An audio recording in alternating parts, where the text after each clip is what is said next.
Oke guys, balik lagi di channel saya di Peluang Saham karena di pasar modal pasti akan selalu ada peluang. Kali ini saya akan sharing tentang kerugian menjadi trader saham. Sudah saya rangkum menjadi 6 poin. Poin yang pertama, langsung saja, kesehatan mental menjadi labil.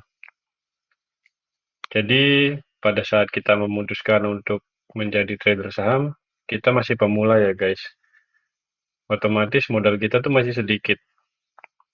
Apabila contohnya seperti ini, apabila kita membeli saham di pagi hari, karena kita pemula, kita pasti selalu monitor guys, pagi sampai siang sampai sore, dan pada saat harganya naik, kita menjadi bingung apakah akan kita jual aja sahamnya dengan keuntungan yang kecil, belum lagi ada potongan biaya beli dan jual.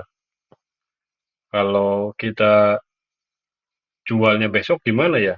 Apakah ada kemungkinan naik ataukah malah turun lebih dalam lagi? Kita menjadi floating minus. Nah, itulah guys. Jadi mental kita bisa menjadi labil karena kebingungan tentang harga saham itu. Kemudian yang kedua itu beban pikiran bertambah banyak.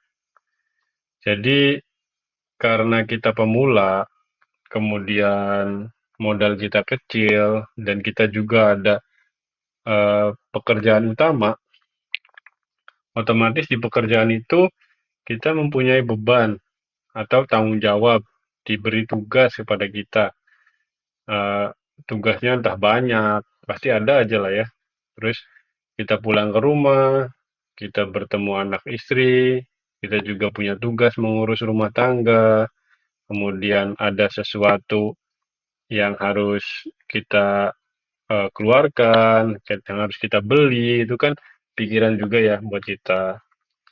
Ditambah lagi kita harus mikirin harga saham yang apakah nanti minus ataukah profit.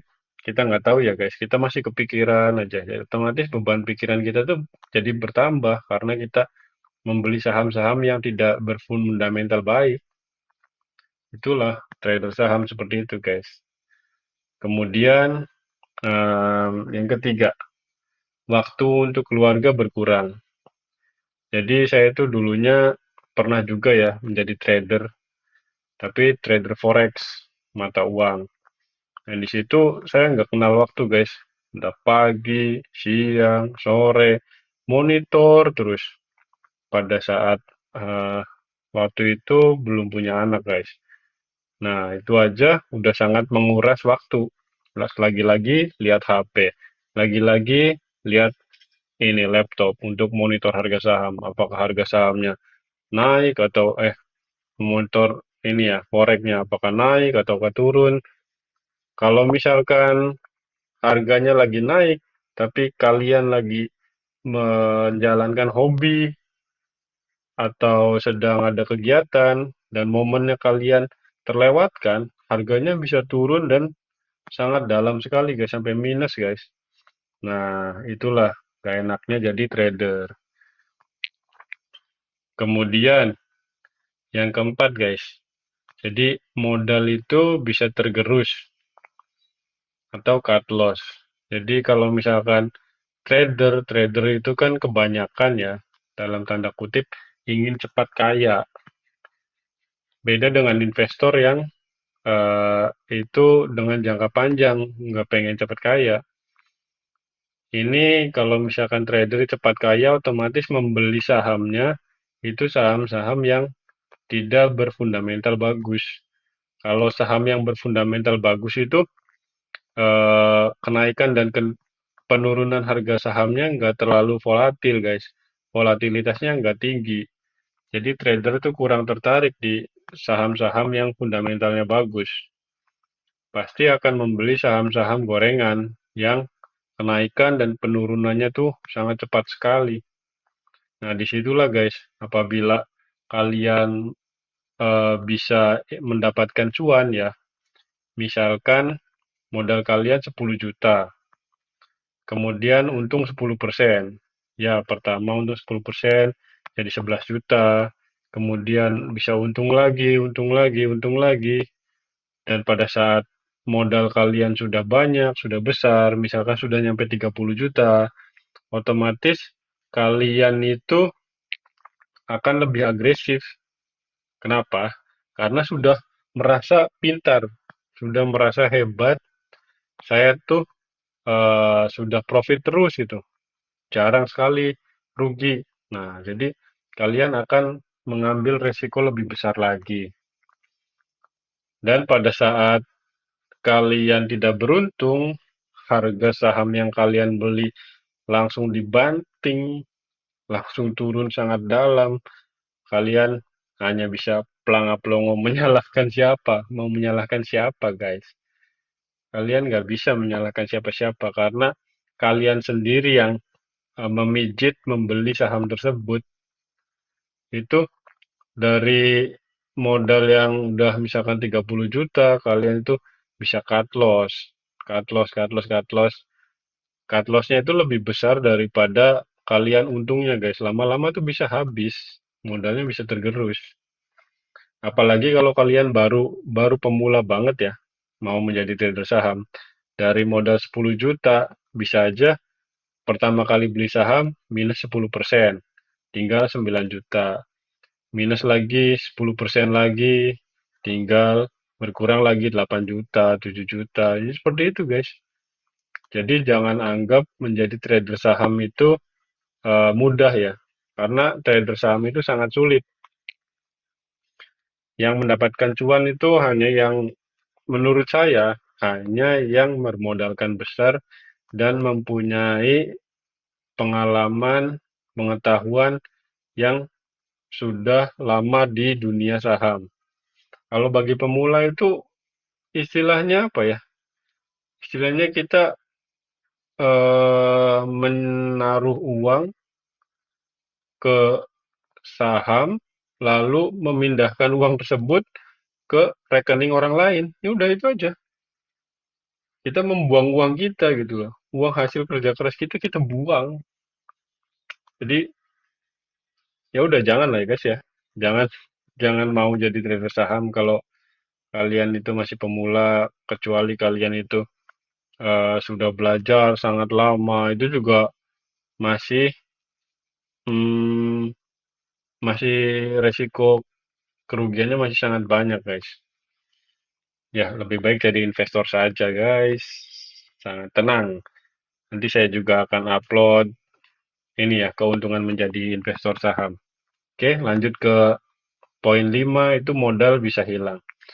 Seperti yang saya katakan tadi, jadi modal kita itu bisa sedikit demi sedikit hilang karena floating minus dan kita cut loss, ataukah kita bisa hilang dalam sekejap mata karena di bursa efek itu tidak ada belas kasihan guys. Jadi kalian punya modal berapapun, misal kalian punya modal 100 juta, kalau kalian membeli saham gorengan, terus sahamnya tuh dibanting sama bandar, karena saham gorengan tuh kebanyakan ada bandarnya guys. Kalau kalian salah, modal kalian bisa hilang. Kalau di perusahaan-perusahaan yang fundamentalnya bagus, kayak BRI, TMG, yang harganya tuh emang harga wajar segitu, itu bandar tidak tertarik guys. Karena apa yang mau diperjualbelikan, harganya sudah mahal, membutuhkan modal yang sangat besar. Bandar juga nggak sepowerful itu guys. Ya, jadi kalian tetap hati-hati, jangan beli saham-saham gorengan. Ya, kalau trader ya otomatis di gorengan sih, karena pengen cepat kaya dengan kenaikan dan penurunan harga yang tinggi. Itu kan resikonya sangat besar. Nah, ini dia yang dinamakan high risk, high return. Kalau kalian investasi di perusahaan-perusahaan yang bagus, perusahaan yang sudah lama berdirinya, pengendalinya bagus, rutin bagi dividen, dividennya tinggi, nah eh, itu resikonya sangat rendah guys. Jadi low risk, high return bisa jadi seperti itu. kemungkinan low risk high return-nya itu sangat tinggi, walaupun resiko dimanapun kita investasi pasti akan ada, guys. Jangankan kita di saham, emas saja, emasnya bisa hilang, guys. Ya, seperti itu. Nah, kalau misalkan kita investasi membeli saham gorengan dengan modal yang tinggi, kita berharap harganya langsung naik, melonjak tinggi, padahal besok-besok harganya malah nyungsep, malah dibanting sama bandar, atau malah perusahaannya delisting, modal kalian hilang, guys. Sayangi uang kalian ya, karena itu hasil dari kerja keras kalian. Ya, jangan mengulangi kesalahan saya. eh, Pemula, FOMO di forex, kemudian hampir sudah hilang sih belasan juta, hampir 20 juta. Itu hilang karena ketidaktahuan saya. Setelah saya ngobrol sama temen tentang saham, saya pikir, oh bagus juga ya saham. Jadi uang kita itu nggak bisa hilang, guys. Kalau kita membeli perusahaan yang benar. Kalau di forex kan bisa hilang 100% ya, sampai margin call. Margin call itu sampai modal kita habis. Kalau di saham, kita membeli perusahaan yang bagus, terus perusahaannya itu sudah berdiri sejak lama, bertahun-tahun, puluhan tahun, itu tahan menghadapi krisis, terus selalu membagikan dividen walaupun sedang krisis masih bisa membagikan dividen, pengendalinya bagus, prospek kedepannya masih bagus, masih bisa bertahan kira-kira 10-20 tahun lagi, otomatis modal kita nggak bakalan hilang, guys, malah bertambah terus-menerus karena dia membagikan dividen. Nah, seperti itu, maka saya sadar, oh iya ya, seperti itu saham ya, nggak kayak forex. Nah, sejak dari situ, saya baru lagi hilang trauma dari forex dan memutuskan untuk di saham. Dan sampai sekarang saya nyaman, guys, karena sudah berkali-kali mendapatkan dividen ya. Dan uangnya itu real masuk ke rekening kita. Apabila kita mau membelikan lagi uang dividen itu membelikan saham lagi, otomatis portofolio kita itu jumlah lotnya bertambah. Tiap tahun bertambah, bertambah, bertambah, lama-lama akan banyak dan dividen kita juga akan semakin besar. Nah, itu dia, guys. Saya itu nggak mau ya kerja sampai tua gitu kan. Sampai tua, tua banget masih kerja. Saya nggak mau seperti itu. Saya mau menghabiskan,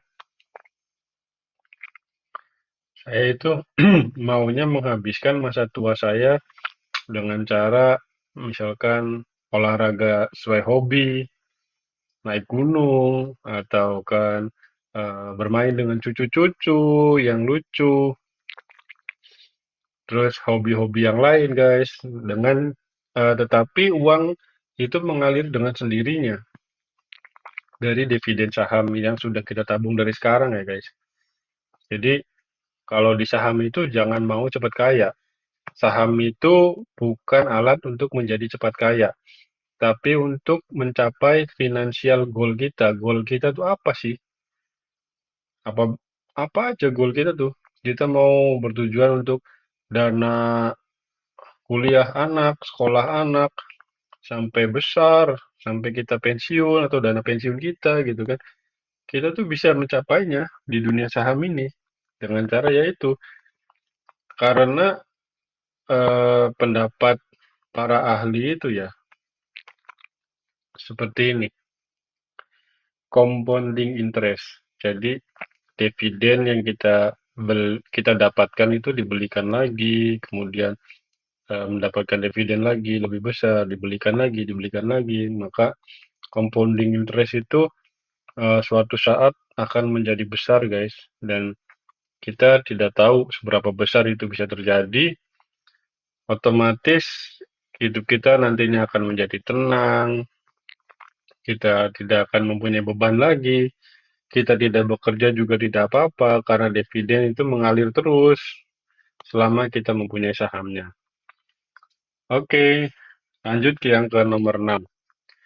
Hidup menjadi tidak tenang. Jadi pada saat kita membeli saham, misal ini di hari Jumat kita membeli saham, kemudian sore hari minus dan kita biarkan dulu sampai hari Senin kita mau lihat apakah Senin masih ada kemungkinan naik. Nah, disitulah hari Sabtu, hari Minggu yang harusnya kita bisa happy-happy bersama keluarga, mainan bersama anak, kita menjadi tidak happy, guys. Karena kita mempunyai pikiran dan kekhawatiran tentang saham yang kita beli. Itu, guys. Jadi tidur kita juga nggak tenang, nggak nyenyak. Ya, jadi apa? Kita bisa malah menjadi sakit, guys, kalau seperti itu. Jadi ya kita memang lebih baik sih jadi investor, walaupun kita tidak kaya dengan cepat, tapi kita bisa hidup lebih sehat, hidup dengan tenang, dan hasilnya pun secara jangka panjang ya bisa lebih besar daripada trader.